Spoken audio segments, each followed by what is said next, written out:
మీరు ఈ వీడియో మీద క్లిక్ చేశారంటే నేను చెప్తున్న ఈ 3 స్టేజెస్లో ఏదో ఒక స్టేజ్లో మీరు ఉండుంటారు. ఫస్ట్ స్టేజ్ వస్తేప్పటికి మీరు ఇంజనీరింగ్ కాలేజ్ అయిపోయింది, ఇప్పుడు మీరు ఫ్రెషర్లా ఉన్నారు, మీకు జాబ్ ఆపర్చునిటీస్ అనేవి రావట్లేదు. సెకండ్ స్టేజ్ వస్తేప్పటికి మీకు కెరియర్ గ్యాప్ అనేది ఉంది. ఓకే, 3 years 4 years 10 years ఎంతో కొంత మీరు ఏ జాబ్ చేయలేదు, లేదా నాన్ టెక్నికల్లో ఉన్నారో మీరు ఒక ఫ్రెషర్ లాగా. అండ్ థర్డ్ స్టేజ్ వస్తేప్పటికి మీరు ఆల్రెడీ ఏదో ఒక కంపెనీలో టెక్నికల్ జాబ్ ఏదో ఒక రోల్ చేస్తున్నారు, అది మీకు నచ్చట్లేదు, సపోర్ట్ రోల్ సంథింగ్ అని చెప్పేసి ఉంటుంటుంది. అండ్ దాన్ని మీరు అప్గ్రేడ్ అవ్వాలి అనేసి అనుకుంటున్నారు. అండ్ ఇక్కడ కూడా మీరు చూసుకుంటే స్కిల్స్ అనేవి ఫ్రెషర్ లాగానే ఉన్నాయి. సో ఇప్పుడు ఎటువంటి స్కిల్స్ నేర్చుకోవాలి, ఎటువంటి స్కిల్స్ అనేవి డిమాండ్లో ఉన్నాయి, మాకు కోడింగ్ వైపు ఇంట్రెస్ట్ లేదు కానీ మేము ఒక ఫ్రెషర్ లాగా మంచి ప్యాకేజ్ అనేది తెచ్చుకోవాలి, లేదా హైక్ అనేది అవ్వాలి అని చెప్పేసి చాలా మంది అనుకుంటుంటారు. సో మీలాంటి అందరి వాళ్ళ కోసం ఈ వీడియో చాలా ఇంపార్టెంట్ అవుతుంది. సో వీడియోని జాగ్రత్తగా లాస్ట్ వరకు స్కిప్ చేయకుండా చూడండి. ఎందుకు నేను ఇవన్నీ చెప్తున్నానంటే మీరు ఒక ఫ్రెషర్ యొక్క రియాలిటీ అనేది ఫస్ట్ ఆఫ్ ఆల్ అర్థం చేసుకోవాలి. So most of the freshers ఏవైతే 10 lakhs 12 lakhs ఇలాంటి ఆఫర్స్ అనేవి వచ్చేస్తుంటాయో, మేబీ ఆన్ క్యాంపస్ కాలేజీలో అవ్వచ్చు, లేదా తర్వాత అవ్వచ్చు, మోస్ట్ ఆఫ్ ద ఫ్రెషర్ కి సపోర్ట్ రోల్ అనేది ఇస్తారు, లేదా బెంచ్ అని చెప్పేసి ఒక కాన్సెప్ట్ ఉంటుంది అనమాట. అంటే మీకు ఏం టాస్క్స్ ఇవ్వరు, అలా ఉంచేస్తారు, మీరు స్కిల్స్ ఏం నేర్చుకోరు, అలానే ఉంటుంటారు అనమాట. సో ఇలాంటి ఒక రోల్స్ లో ఇచ్చేస్తారు. కొంతమంది అనుకుంటుంటారు మంచిదే కదా ఈ రోల్, ఏదో మేము అంత వర్క్ ఏం చేయక్కర్లేదు అని చెప్పేసి. జాగ్రత్తగా వినండి, ఇవన్నీ ఏవైతే రోల్స్ ఉన్నాయో సపోర్ట్ ఇవన్నీ ఫ్రెషర్ కి ఇస్తారో, ఈ రోల్స్ అనేవి మాక్సిమం ఛాన్సెస్ ఉంటాయి మీరు లే ఆఫ్ అయిపోవడానికి. ఎందుకంటే మీరు యాజ్ అ ఫ్రెషర్ గా వెళ్తారు, అక్కడికి వెళ్ళిన తర్వాత అప్ స్కిల్ అవ్వాలి, మీరు నేర్చుకోవాలి. మీరు ఫర్ సపోజ్ ఇంజనీరింగ్ కంటే ముందు, అంటే ఒక జాబ్ కంటే ముందు స్కిల్స్ ఏం నేర్చుకోలేదు అనుకోండి, ఆ జాబ్ కి వెళ్ళిన తర్వాత అయినా కూడా మీకు సపోర్ట్ రోల్ వచ్చినా కూడా అక్కడ మీరు టెక్నికల్ స్కిల్స్ అనేవి నేర్చుకొని మీ జాబ్ ని, మీ స్కిల్ ని అప్ స్కిల్ చేసుకొని ఇంకా నెక్స్ట్ లెవెల్ జాబ్ కి వెళ్ళాలి. లేదు అంటే మీరు ఏదో ఒక రోజు లే ఆఫ్ అయిపోతారు. సో పర్లేదు బాగానే ఉంది కదా అని చెప్పేసి అనుకుంటే అవ్వదు. సో ఇప్పుడు ఎలా అప్ స్కిల్ అవ్వాలి, మాకు కోడింగ్ ఇంట్రెస్ట్ లేదు, లేదా మాకు కోడింగ్ అంత నచ్చదు, లేదా యావరేజ్ గా చేస్తాము, యాజ్ అ ఫ్రెషర్ గా ఎలా జాబ్ తెచ్చుకోవాలి అనేదంతా నేను మీతో షేర్ చేస్తాను. అండ్ ఇవన్నీ మీతో షేర్ చేయడానికి మనతో పాటు సుప్రజ గారు ఉన్నారు. అండ్ ఈవిడ స్టోరీ ఒకవేళ వింటే, మనం 2009లో బీటెక్ అనేది డిస్కంటిన్యూ చేసేసారు. దాని తర్వాత డిస్టెన్స్ లో బీకామ్ అనేది చేశారు. దాని తర్వాత నాన్ టెక్నికల్ జాబ్ అనేది చేశారు. అండ్ నాన్ టెక్నికల్ చేసిన తర్వాత రీసెంట్ గానే 2-3 years back coding side skills అనేవి నేర్చుకుని టెక్నికల్ లో జాబ్ అనేది తెచ్చుకున్నారు అనమాట. హాయ్ సుప్రజ గారు, first of all me intro అనేది మన ఆడియన్స్ ఇచ్చింది. సో మీ గురించి, మీకు ఎలా జాబ్ వచ్చింది, మీరు ఏమేమి జాబ్స్ చేసేవారు అనేది మొత్తం అంతా over to you. Okay, hi Swaroop.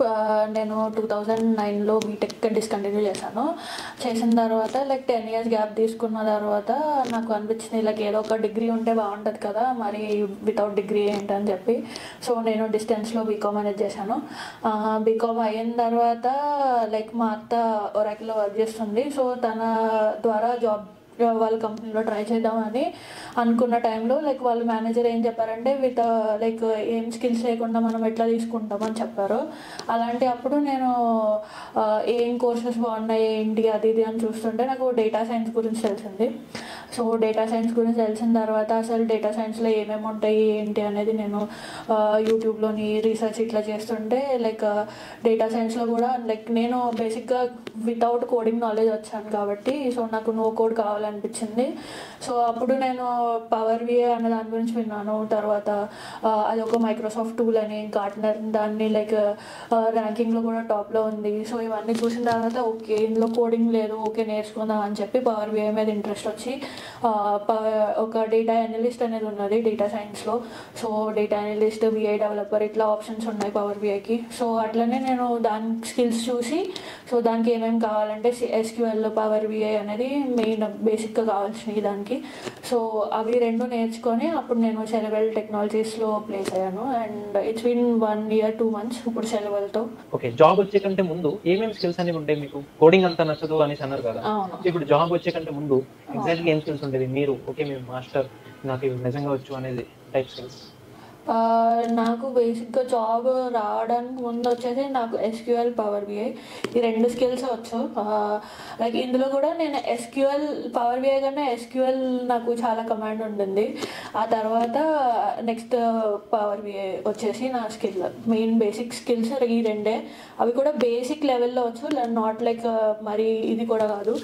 SQL అయితే నాకు ఇంటర్మీడియట్ లెవెల్ వరకు కూడా చాలా వచ్చు. అండ్ పవర్ బిఐ కూడా to manage real time project అంతవరకు నాకు స్కిల్స్ అనేది వచ్చు. సో ఇప్పుడు యాజ్ అ బిగినర్ గా ఇవన్నీ వాళ్ళకి తెలియదు.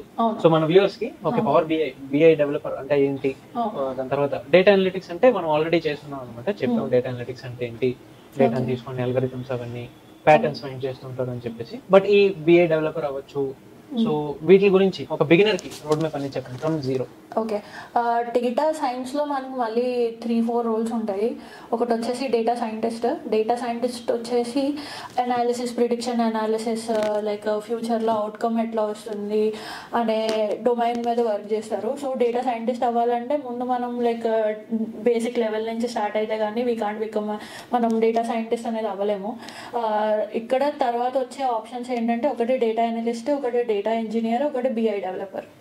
సో BI డెవలపర్కి వచ్చేసి కంప్లీట్గా మాకు కోడింగ్ వద్దు అనుకున్నప్పుడు BI డెవలపర్కి వెళ్ళొచ్చు. ఇందులో లైక్ స్టాటిస్టిక్స్ ఉంటాయి. స్టాటిస్టిక్స్ కూడా లైక్ బేసిక్ మ్యాథమెటికల్ ఫార్ములాస్, అంత కష్టమైన ఫార్ములాస్ కూడా కాదు, ప్రాఫిట్ లాస్, సేల్స్, ఈ బేసిక్ ఫార్ములాస్ వస్తే చాలు. ఆ తర్వాత ఎస్క్యూఎల్లో వచ్చేసి like insert, top 10, like DDL DML commands ఇవన్నీ రావాలి. Up to views, stored procedures రాసేంత వరకు వస్తే సరిపోతుంది, అంత డెప్త్గా కూడా అవసరం లేదు. ఆ తర్వాత వచ్చేసి పవర్ BI. ఇప్పుడు BI టూల్స్ చాలా ఉన్నాయి. పవర్ BI కావాలంటే పవర్ BI, లేదంటే ట్యాబ్లు, క్లిక్ సెన్స్, ఇట్లా చాలా BI టూల్స్ ఉన్నాయి. అందులో మీకు ఏది బాగా ఇంట్రెస్ట్ అనిపిస్తుంది అనే దాన్ని బట్టి మనం సెలెక్ట్ చేసుకోవచ్చు. నేను తీసుకున్నది పవర్ BI అప్పుడు. సో పవర్ BIలో వచ్చేసి మనకి పవర్ క్వెరీ ఉంటుంది, తర్వాత మోడలింగ్ ఉంటుంది, రిలేషన్షిప్స్ ఉంటాయి, ట్యాక్స్ క్వెరీస్ ఉంటాయి, తర్వాత సర్వీస్ ఉంటుంది. సో ఇది వచ్చేసి BI డెవలపర్కి. డేటా ఇంజనీర్కి వచ్చేసి స్టాటిస్టిక్స్, SQL అనేది కామన్. ఆ తర్వాత మనం క్లౌడ్ మీద వెళ్తారన్నమాట.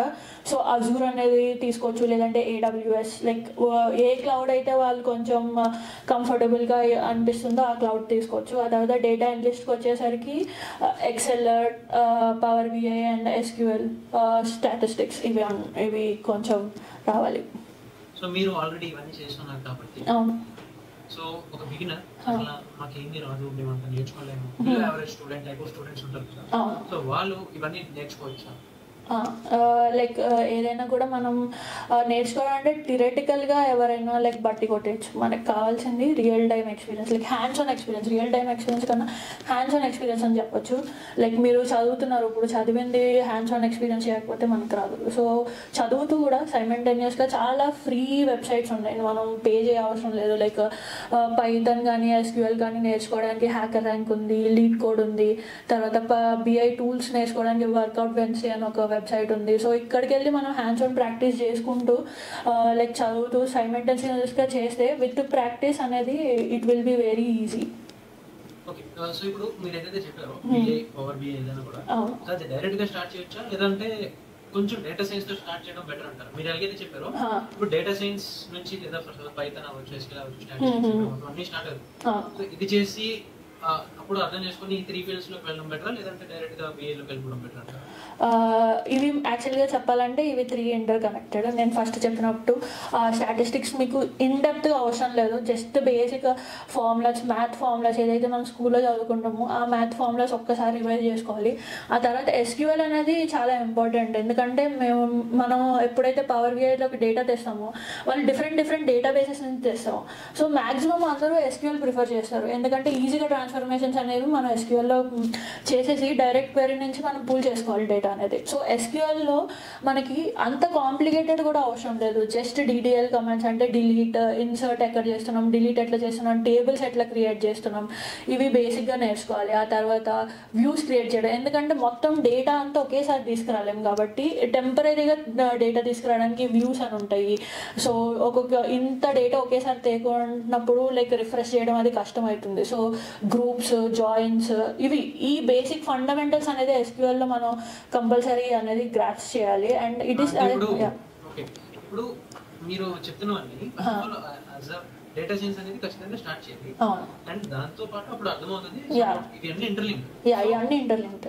కరెక్ట్. అంటే ఇప్పుడు ఫస్ట్ ఆఫ్ ఆల్ మనం ఆ రోల్ ఏంటి, అసలు ఏం వర్క్ చేస్తారు? ఇప్పుడు ఫస్ట్ ఆఫ్ ఆల్ స్టూడెంట్ ఉన్నాడు, ఆ స్టూడెంట్ అన్నమాట first of all BI developer అయినా ఏదైనా కూడా అసలు యాక్చువల్ వర్క్ ఏం ఉంటుంది జాబ్ వెళ్ళిన తర్వాత అనేది అర్థం చేసుకుంటాం. సో మీరు కూడా ఏం చేస్తున్నారు ప్రెసెంట్ జాబ్ రోల్ అవ్వచ్చు, దాన్ని బట్టి చెప్తే అర్థం చేసుకుంటారు అన్నమాట మీరు ఈ పవర్ BI గురించి.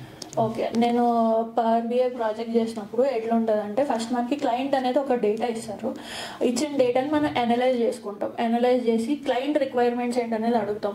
క్లయింట్కి ఎన్ని రిపోర్ట్స్ కావాలి, ఎన్ని డాష్ బోర్డ్స్ కావాలి, ఫస్ట్ ఇవి మనం అడుగుతాం క్లయింట్కి. తర్వాత ఎన్ని కేపీఐస్ కావాలని మనం క్వశ్చన్స్ అడిగిన దాన్ని బట్టి మన డేటాలో అసలు ఏమేమి ఉన్నాయి, ఏమేమి కేపీఐస్ మనం తీయగలం డేటా నుంచి అనేది మనం కీ పర్ఫార్మెన్స్ ఇండికేటర్స్ ఇవి యూజ్ చేసే మనం power BI reports dashboards create చేసినప్పుడు చార్ట్స్ అనేవి క్రియేట్ చేస్తాం అన్నమాట, విజువలైజేషన్స్ అవిని.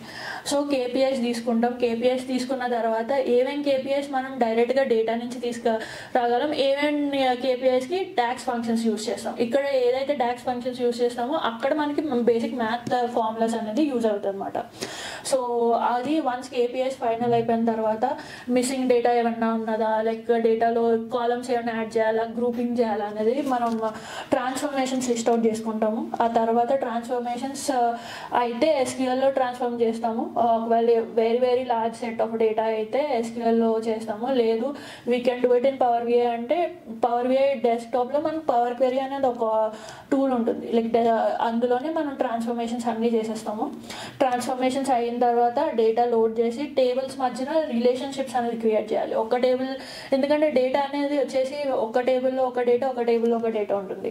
సో రెండు టేబుల్స్ మధ్యన కనెక్షన్ లేకపోతే మనం విజువల్స్లో చూపించినా ఏం చేంజ్ అవ్వవు. సో నెక్స్ట్ రిలేషన్షిప్ మోడలింగ్ చేస్తాము. మోడలింగ్ చేసిన తర్వాత ఏ కేపీఐస్కి అయితే డాక్స్ రాయాలో వాటికి డాక్స్ ఫంక్షన్స్ రాసి అప్పుడు మనం విజువల్స్ క్రియేట్ చేసి ఫైనల్గా దానికి లేఅవుట్స్ ఇవన్నీ వచ్చేసి చేస్తాం పవర్ బిఐ డెస్క్టాప్లో. ఇప్పుడు మీరు ఎలానో పవర్ బిఐ ఇది చేసి అంటున్నారు కాబట్టి, సో ఇప్పుడు పవర్ బిఐ నో కోడింగ్ అది ఇది అన్నారు. సో మన వ్యూవర్స్ కొంచెం ఇది హ్యాపీ అనిపిస్తుంటుంది. బట్ నాన్ కోడింగ్ అయినా కూడా అంటే దీనికి ఫ్యూచర్ అనేది ఉందా? అంటే ఫర్ సపోజ్ ఏదైనా హైయర్ లెవెల్కి వెళ్ళాలన్నా కొన్ని ప్రమోషన్స్ తీసుకున్న ఆపర్చునిటీస్ ఎలా ఉన్నాయి దీంట్లో, ఈ రోల్లో?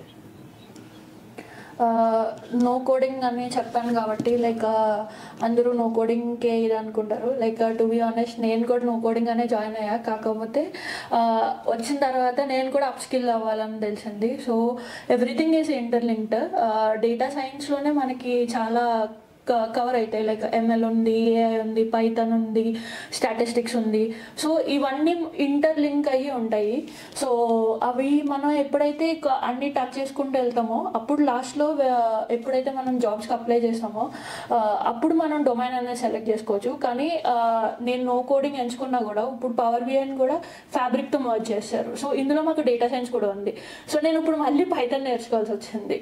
సో బేసిక్ అనేది కోడింగ్ అండ్ డేటా సైన్స్ అవన్నీ అనేది ఇంటర్లింక్డ్ ఆల్మోస్ట్. లైక్ ఇప్పుడు మీరు ఫ్యాబ్రిక్ ఓపెన్ చేసినా అందులో డేటా సైన్స్ ఉంది, డేటా ఇంజనీరింగ్ సంబంధించి సైనాప్స్ ఉంది, తర్వాత పవర్ బిఐ. సో మొత్తం అన్ని ఇంటిగ్రేట్ చేసేసి ఒక ప్లాట్ఫామ్లోకి తెచ్చేసారు. సో నా సజెషన్ వచ్చేసి మొత్తం డేటా సైన్స్ యాజ్ అ కోర్స్గా నేర్చుకుంటే it will be more beneficial. Okay, and opportunities opportunities వచ్చేసి ఇప్పుడు లైక్ ఆబ్వియస్లీ ఇప్పుడు అప్ స్కిల్ చేసుకున్న తర్వాత ఎప్పుడు మనం ఇది టెక్ ఇండస్ట్రీ అనేది ఎప్పటికప్పుడు మనం అప్ స్కిల్ చేసుకుంటూ ఉండాలి. ఒక్క దాని మీద డిపెండ్ అయిపోతా అంటే వర్కౌట్ అవ్వదు. సో ఎప్పుడైతే అప్ స్కిల్ చేసుకుంటూ ఉంటామో సో ఆపర్చునిటీస్ కూడా పెరుగుతూ ఉంటాయి, ప్యాకేజెస్ కూడా పెరుగుతూ ఉంటాయి. So as a whole package కింద డేటా సైన్స్ యూస్ చేసుకోవడం అనేది బెస్ట్ ఆప్షన్ అని నేను చెప్తాను. Okay okay.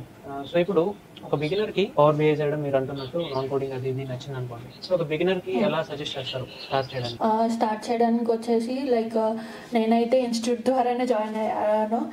లైక్ నాకు ముందు అసలు మినిమం అసలు డేటా సైన్స్ అంటే ఏంటనేది కూడా ఐ హ్యావ్ నో ఐడియా, అసలు జీరో ఐడియా. సో జాయిన్ అయ్యి వాళ్ళ కరికులం తెలుసుకున్నాను. వాళ్ళ నుంచి వచ్చే support like immense next level support ఉంటుంది. లైక్ ప్లేస్మెంట్లో అవ్వనివ్వండి, క్లాసెస్ ఎట్లా చెప్తారు, ఇవన్నీ కూడా చాలా స్పెసిఫిక్గా ఉంటాయి. సో నేను జాయిన్ అవ్వడమే కాకుండా రీసెంట్గా నా ఫ్రెండ్ని కూడా జాయిన్ చేశాను నేను ఓడిన్ స్కూల్లో. ఇప్పుడు దాని కోర్స్ నడుస్తుంది. So I will suggest Odin school. అంటే ఇప్పుడు చాలా మంది డౌట్స్ ఉంటుంటారు కదా ఓడిన్ స్కూల్ నిజంగా బయట చాలా ఇన్స్టిట్యూట్స్ ఉన్నాయి. ఇప్పుడు మీకు ఏంటి స్పెషల్గా నచ్చింది ఓడిన్ స్కూల్లో? So that your suggestion. నాకు స్పెషల్గా నచ్చిన ఓడిన్ స్కూల్ ఏంటంటే నేను లాస్ట్ ఇయర్ ప్లేస్ అయ్యా. ప్లేస్ అయిన తర్వాత లైక్ వాళ్ళకి ఇంకా అవసరం ఉండదు ఏమీ. సో వాళ్ళేంటి సపోర్ట్ ఇవ్వచ్చు లైక్ నేను ఇంకా వాళ్ళ రెస్పాన్సిబుల్ కాదు. కాకపోతే ఓడిన్ స్కూల్ ఏంటంటే నేను ప్లేస్ అయిన తర్వాత కూడా లైక్ లిటరల్గా ఇప్పుడు కూడా దే సపోర్ట్ మీ. నాకు ఇప్పుడు కెరియర్ నాకు వేరే జాబ్కి రోల్కి చేంజ్ అవ్వాలనుకుంటే నేను రీసెంట్గా కాల్ చేసి ఇట్లా నేను చేంజ్ అవుదాం అనుకుంటున్నా అంటే వాళ్ళు వెంటనే నా ప్లేస్మెంట్ కూడా ఓపెన్ చేస్తానని చెప్పారు. తర్వాత నేను ఎప్పుడైతే మా మేనేజర్ నువ్వు లేదు పైథాన్ నేర్చుకోవాలని చెప్పాడు. సో అప్పుడు నేను ఓడిన్ స్కూల్ కాంటాక్ట్ అయితే నాకు ఫుల్ పైథాన్ కోర్స్కి నాకు యాక్సెస్ ఇచ్చారు LMSలో. సో ఏంటంటే నేను ప్లేస్ అయిన తర్వాత నన్ను వదిలేకుండా still they are supporting. So అదొకటి నాకు చాలా డిఫరెంట్గా అనిపించింది మిగిలిన ఇన్స్టిట్యూట్స్తో కంపేర్ చేస్తే. ఓకే, సో ఇప్పుడు మనం ఓడిన్ స్కూల్కి వచ్చిన తర్వాత మీ జర్నీని డిస్కస్ చేద్దాము. సో ఇప్పుడు మీకు ఇక్కడికి వచ్చిన తర్వాత మీరు ఎలా స్టార్ట్ చేశారు, ఏం స్కిల్స్తో స్టార్ట్ చేశారు, ఏం స్కిల్స్ నేర్చుకోవడం స్టార్ట్ చేశారు? నేను ఓడిన్ స్కూల్కి రాకముందు అయితే నాకు స్కిల్స్ ఏం లేవు. లైక్ స్టాటిస్టిక్స్తో స్టార్ట్ చేశారు ఇక్కడ. స్టాటిస్టిక్స్ అయిన తర్వాత SQLతో స్టార్ట్ చేశారు. నాకు మెయిన్ భయం అక్కడే వచ్చింది, ఎందుకంటే SQLలో కోడింగ్ ఉంటుంది, స్క్రిప్టింగ్ ఉంటుంది, కోడింగ్ కాదు స్క్రిప్టింగ్ ఉంటుంది. సో నాకు చాలా భయం వేసింది. అసలు నేను చేయగలుగుతానని డౌట్ వచ్చింది. ఎందుకురా బాబు మనకి వదిలేద్దాం అని కూడా అనుకున్నాను. అప్పుడు నాకు మెంటర్స్ ఉంటారు అనమాట. నా పర్సనల్ మెంటర్ వచ్చేసి అప్పుడు ప్రహ్లాద్ నన్ను ఫుల్ పుష్ చేశాడు. అసలు ఇప్పటికి కూడా పుష్ చేస్తాను ఉంటాడు. సో నేను అటెండ్ అయ్యా క్లాసెస్. అటెండ్ అయిన తర్వాత వీకెండ్లో క్లాసెస్ అవుతుండగా నాకు క్లాస్లో కూడా ఏమన్నా డౌట్ వస్తే లైక్ మనం వెంటనే క్లాస్ స్టాప్ చేసి నాకు ఇక్కడ ఇది అర్థం కావట్లేదు అంటే వాళ్ళు రిపీట్ చేస్తారు అనమాట. సో అట్లా SQL సో నేను SQL కొంచెంగా నేర్చుకుంటుంటే నాకు కూడా ఇంట్రెస్ట్ పెరిగింది. ఆ తర్వాత ప్రహ్లాదే నాకు సజెస్ట్ చేశాడు హ్యాకర్ ర్యాంక్ కానీ లీడ్ కోడ్ కానీ. సో దాన్ని బట్టే నేను వాటిలో కూడా హ్యాండ్స్ ఆన్ చేశాను. ఆ తర్వాత నాకు డొమైన్ సెలెక్షన్ ఇచ్చారు. సో మీరు ఎటు వెళ్దాం అనుకుంటున్నారని ఒక డొమైన్ సెలెక్షన్ అయితే ఇచ్చారు. ఆ డొమైన్ సెలెక్షన్లో ఏమి ఇచ్చారంటే ఒకటి BI ఇచ్చారు, డేటా విజువలైజేషన్, అందులో వచ్చేసి పవర్ BI. ఆ తర్వాత డేటా ఇంజనీరింగ్ కావాలంటే మీకు పైథాన్ అజూర్ ఉంటుందని ఇచ్చారు. ఆ తర్వాత డేటా సైన్స్కి ఏమో మిషన్ లెర్నింగ్ పైథాన్ అనేది 3 ఆప్షన్స్ ఇచ్చారు.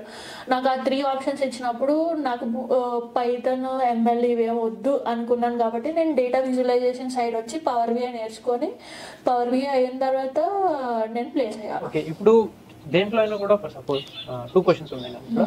ఒకటి స్కిల్సే కదా, అంటే బయట కూడా నేర్చుకోవచ్చు, సొంతగా నేర్చుకోవచ్చు అనే టైప్ ఆఫ్ స్టూడెంట్స్ కొంతమంది ఉంటారు. నేను సొంతగా నేర్చుకుంటాం, మాకు ఈ రోడ్ మ్యాప్ ఉంది, రోడ్ మ్యాప్ కావాలంటే అవైలబుల్ గా ఉంటుంది. ఫర్ సపోజ్ ఓడిన్ స్కూల్కి వెళ్ళిన కరికులం అనేది ఉంటుంది, సో డౌన్లోడ్ చేసుకుని సొంతగా చేసేసుకుంటాం అనే టైప్ ఆఫ్ స్టూడెంట్స్ ఉంటారు.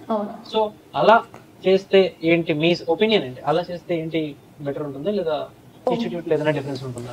ఓకే, మీరైతే లైక్ బయట యూట్యూబ్లో నేర్చుకున్నప్పుడు ఎట్లుంటుందంటే లైక్ ఓకే నేర్చేసుకున్నారు, ఆ తర్వాత ప్రాసెస్ ఏంటనేది ఎవరికి ఐడియా ఉండదు. అండ్ ప్రాజెక్ట్స్కి వచ్చేసరికి యూట్యూబ్లో పెట్టిన ప్రాజెక్ట్ ఆల్మోస్ట్ మొత్తం అందరూ అదే ప్రాజెక్ట్ చేస్తారు. లైక్ ఇంటర్వ్యూకి వెళ్ళినప్పుడు ఆబ్వియస్లీ తెలిసిపోతుంది ఇది లైక్ యూట్యూబ్లో చూస్ చేశారని చెప్పి. సో ఇక్కడ ఓడిన్ స్కూల్లో వచ్చేసి మీకు ప్రాజెక్ట్స్ ఇస్తారు వాళ్ళు ఎవ్రీ వీక్ ఎవ్రీ కరికులంకి. లైక్ మా కరికులం అప్పుడు సీక్వెల్లో 3 లెవెల్స్ ఉన్నాయి. సో ఎవ్రీ సీక్వెల్కి ఒక ప్రాజెక్ట్ ఇచ్చారు. తర్వాత పవర్ BIలో కూడా 3 ఉన్నాయి, in basic, intermediate, advance. So every level అయ్యేసరికి ఒక్కొక్క ప్రాజెక్ట్ ఇచ్చారు. ఆ తర్వాత ఇవంతా కోర్స్ అయిపోయిన తర్వాత SQLలో పవర్ BI స్టాటిస్టిక్స్ అన్నీ కలిపి ఒక క్యాప్స్టోన్ ప్రాజెక్ట్ ఇచ్చారు. సో ఈ క్యాప్స్టోన్ ప్రాజెక్ట్లో చేసిన తర్వాత మనకి అప్పటికే చాలా వరకు ఎక్స్పీరియన్స్ వస్తుంది. ఓకే ఇట్లా చేయాలా ఇలా చేయాలని. ఈ ఎక్స్పీరియన్స్ అనేది మనం యూట్యూబ్లో చూసి నేర్చుకోలేము. అండ్ నెక్స్ట్ వచ్చేసి ఇక్కడ కరియర్ సర్వీసెస్ సెక్షన్స్ ఉంటాయి.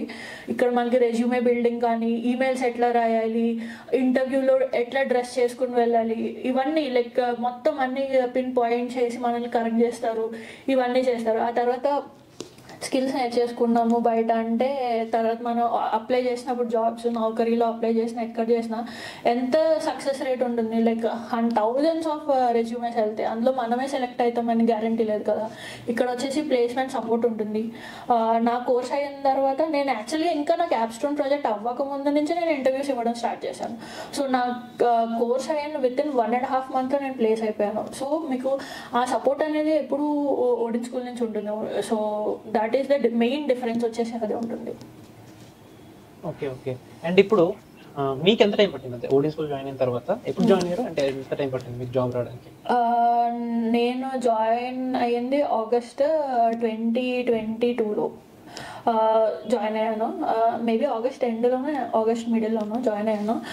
జనవరి నుంచి మాకు ప్లేస్మెంట్స్ అనేవి లైక్ లైక్ ఓకే, వీళ్ళు ఎవరైతే లైక్ 4 months కంప్లీట్ చేశారో అక్కడి నుంచి అసలు ప్లేస్మెంట్స్ ఎట్లా ఉంటాయని చెప్పేసి ఎగ్జామ్స్ అవి పెడతారు. ఆ ఎగ్జామ్స్ అవి క్లియర్ చేయడంతో నాకు జాన్ ఎండింగ్కే ఒక ఇంటర్వ్యూ అనేది వచ్చింది. ఆ ఇంటర్వ్యూ వచ్చింది, నేను అటెండ్ అయ్యాను. ఆ ఇంటర్వ్యూ క్రాక్ చేశాను కూడా. కాకపోతే అది కంప్లీట్లీ ఎస్క్యూఎల్ బేస్డ్. నాకు అప్పటికే ఎస్క్యూఎల్ ఇంట్రెస్ట్ ఉన్నా కూడా లైక్ కంప్లీట్ ఎస్క్యూఎల్ మీదే డిపెండ్ అవ్వడం నాకు ఇష్టం లేదు. అండ్ సో నేను అది రిజెక్ట్ చేశాను. రిజెక్ట్ చేసిన తర్వాత ఆ తర్వాత మళ్ళీ ప్లేస్మెంట్స్ అనేవి వెంటనే వితిన్ 15 days 20 days తర్వాత ఇంకొక ప్లేస్మెంట్ అనేది, ఇంకొక ఇంటర్వ్యూ అనేది వచ్చింది. ఆ ఇంటర్వ్యూ అటెండ్ అయ్యాను. కానీ ఆల్మోస్ట్ అన్ని రౌండ్స్ క్లియర్ చేశాను. లాస్ట్ రౌండ్లో వాళ్ళు ఏంటంటే ఓకే మీకు 10 years గ్యాప్ ఉంది అన్న ఒక్క రీజన్తో వాళ్ళు రిజెక్ట్ చేశారు. అది రిజెక్ట్ చేసినప్పుడు నేను అసలు కొంచెం రిగ్రెట్ అయ్యా. అయ్యో ఆ ఎస్క్యూఎల్ అయినా తీసుకోవాల్సింది, నాకు గ్యాప్ ఉంది కాబట్టి సో ఆపర్చునిటీస్ అంత ఎక్కువ రాకపోవచ్చు అనుకున్నాను. అనుకున్న 3 daysకే నాకు మళ్ళీ సెలవుల ఇంటర్వ్యూ వచ్చింది. రాగానే సెలవుల్ కంప్లీట్గా పవర్ బిఐ అండ్ ఎస్క్యూఎల్ రెండు కలిపి తీసుకున్నారు ఇంటర్వ్యూ.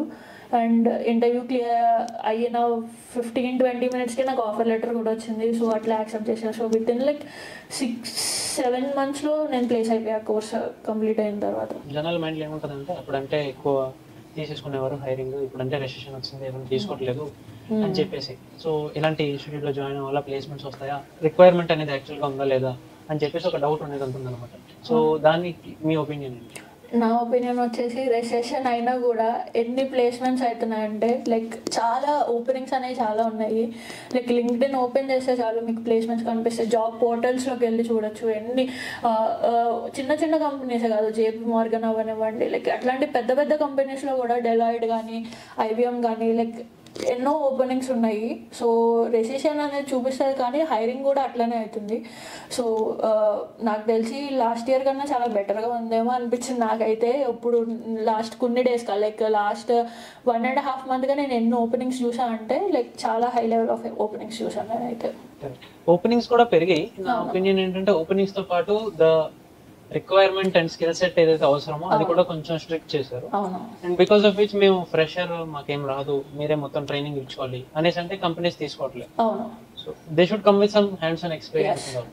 సో అది ఇప్పుడు మారింది. సో దట్స్ వై చాలా మంది ఏంటంటే అప్లై చేస్తున్నా రిజెక్ట్ అయిపోతున్నారు. చాలా మందికి తెలియట్లేదు మేము ఎందుకు రిజెక్ట్ అవుతున్నాము అని చెప్పేసి కన్ఫ్యూజన్ లో ఉంటుంటారు. సో వాళ్ళందరికీ ఇదే అనమాట. సో ఏంటంటే మీ రెజ్యూమే ఒకసారి మీరే తర్వాత ఫర్ సపోజ్ 4-5 years తర్వాత చూసుకుంటే ఇదా, సో వాళ్ళు నవ్వుకుంటారు అనమాట. ఎందుకంటే ఏమీ హ్యాండ్స్ ఆన్ ఎక్స్పీరియన్స్ ప్రాజెక్ట్స్ లేకుండా అప్లై చేసేస్తుంటారు. చాలా అప్లై చేసినప్పుడు అఫ్ కోర్స్ షార్ట్ లిస్ట్ అవుతుంది. సో నేను కూడా ఉన్నప్పుడు నేను కూడా చేసిన మిస్టేక్స్ అవే అనమాట. సో ఈ హ్యాండ్స్ ఆన్ ఎక్స్పీరియన్స్ ఇవన్నీ రావాలంటే ప్రాజెక్ట్స్ బిల్డ్ చేయాలి, ఒక గైడెడ్ పాత్ లో వెళ్ళాలి. And that is where some of the institutes like మనం కూడా చేస్తున్నాం కదా, ఓల్డెన్ స్కూల్ ఇవన్నీ ఇలాంటివన్నీ వస్తాయి. సో మీరు చూసుకున్నారు కదా, ఒకవేళ మీరు డేటా అనలిస్ట్ లేదా డేటా ఇంజనీర్ లేదా డేటా సైన్స్ వైపు అయినా కూడా, లేకపోతే బిఏ డెవలపర్ అయినా కూడా అవ్వాలనుకుంటుంటే మీరు స్టార్ట్ చేయాల్సింది with data science. Data science start చేసి పైథాన్ నేర్చుకొని, ఎస్క్యూఎల్ నేర్చుకొని, ఇవన్నీ చాలా చాలా important because these are basics. So programming language అస్సలు వద్దు అంటే అవ్వదు, కొంచెమైనా చేసుకోవాలి. బట్ ఎస్క్యూఎల్ డేటాబేస్ ఇవన్నీ బాగా చేసుకోవాలన్నమాట బిఏ డెవలపర్కి. సో ఇవన్నీ మీరు సొంతగా నేర్చుకోవాలంటే చాలా టైం అనేది పడుతుంది. So the only and only solution is మీరు మీరు ఇన్వెస్ట్మెంట్ అనేది చేయండి. Enrol into some of the institute. So Supraja garu చెప్పారు కదా, బయట ఎన్నో ఇన్స్టిట్యూట్స్ అనేవి ఉన్నాయి. మేబీ ప్లేస్మెంట్ వచ్చిన తర్వాత వాళ్ళు సపోర్ట్ ఇస్తారో లేదో అవన్నీ మనకు తెలియదు. బట్ ఓడెన్ స్కూల్ గురించి అయితే ఈవిడ చెప్పింది విన్నారు, నేను పాతగా కొన్ని వీడియోస్ నుంచి చెప్తున్నవి అయితే విన్నారు. బట్ మీరు యాజ్ అ స్టూడెంట్ ఎన్రోల్ అవుతారు కదా మీరు, సో మీరు రియాలిటీ అనేది చెక్ చేయండి. రియాలిటీ ఎలా చెక్ చేస్తారు? వీళ్ళకి కాల్ బ్యాక్ రిక్వెస్ట్ అనేది చేయండి. కింద డిస్క్రిప్షన్లో లింక్ ఉంటుంది, అక్కడికి వెళ్ళి రిక్వెస్ట్ కాల్ బ్యాక్ అనేది చేశారనుకోండి, వాళ్ళే మీకు కాల్ చేస్తారు. అండ్ అక్కడ మీరు అడగొచ్చు సమ్ ఆఫ్ ద స్టూడెంట్స్తో మీరు కాంటాక్ట్ ఇవ్వండి అని చెప్పేసి. సో అక్కడ స్టూడెంట్స్తోనే మీరు మాట్లాడొచ్చు. రైట్, ఇలానే మీరు మీ ఓన్ రీసెర్చ్ అనేది చేస్తే మీకు అర్థమవుతుంది. నేను నా సైడ్ నుంచి కూడా చెప్తాను, నాకు నచ్చిన ఫీచర్స్ ఏంటంటే వీళ్ళు ప్లేస్మెంట్ సపోర్ట్ అనేది ఉంది, బట్ జాయిన్ అయిపోయి మేమేం చేయము అనేసి అంటే అవ్వదు. వీళ్ళు చెప్పింది చేయాలి, ప్లస్ అలానే మీ సైడ్ నుంచి కూడా ఎఫర్ట్స్ అనేవి పెట్టాలి. ఎందుకంటే వీళ్ళ క్లాసెస్ వీకెండ్లోనే ఉంటాయి కాబట్టి వీక్ డేస్లో మీరు మీ ఓన్ రీసెర్చ్ చేసి అవన్నీ చేయాలి. దీని తర్వాత వీళ్ళ దాంట్లో నచ్చిన ఫీచర్ ఏంటంటే పే ఆన్ సక్సెస్. సో మీరు కొంత అమౌంట్ అనేది ఇప్పుడు కడతారు, మొత్తం అమౌంట్ అనేది కట్టరు. ఆ కట్టిన అమౌంట్ కూడా ఈఎంఐ ఆప్షన్స్ అనేవి ఉంటాయి. సో మీరు ఒకేసారి 40,000 కట్టే అవసరం లేదు. సో మీరు కొంచెం కొంచెంగా ఈఎంఐ రూపంలో కట్టుకోవచ్చు. అండ్ మిగిలిన ఏదైతే అమౌంట్ ఉంటుందో ఆ అమౌంట్ అనేది మీది 10% of your CTC, me job ఎంత వస్తుందో దానిలో 10% అనేది కట్ అవుతుంది అనమాట. సో వీళ్ళైతే నమ్ముతున్నారు ప్లేస్మెంట్స్ మేము తెప్పిస్తాము అని చెప్పేసి. సో ఇంకా మీ సైడ్ నుంచి ఎఫర్ట్స్ అనమాట. కోహర్ట్ డేట్స్ కూడా మీకు ఇక్కడ డిస్ప్లే మీద చూపిస్తుంటాను. మిగిలిన డీటెయిల్స్ అన్ని ఎలానో మన సుప్రజ గారు చెప్పారు. So this is all about Odin school data science BA డెవలపర్కి రోడ్ మ్యాప్. ఒకవేళ మీకు ఈ వీడియో నచ్చినట్లయితే లైక్ చేయండి, మీదేమైనా ఒపీనియన్స్ ఉంటే కమెంట్ చేయండి, అండ్ సబ్స్క్రైబ్ చేసుకోవడం మర్చిపోద్దు. వాచ్ టిల్ దెన్ అని చెప్పేసి కమెంట్ చేయండి. Thanks for watching.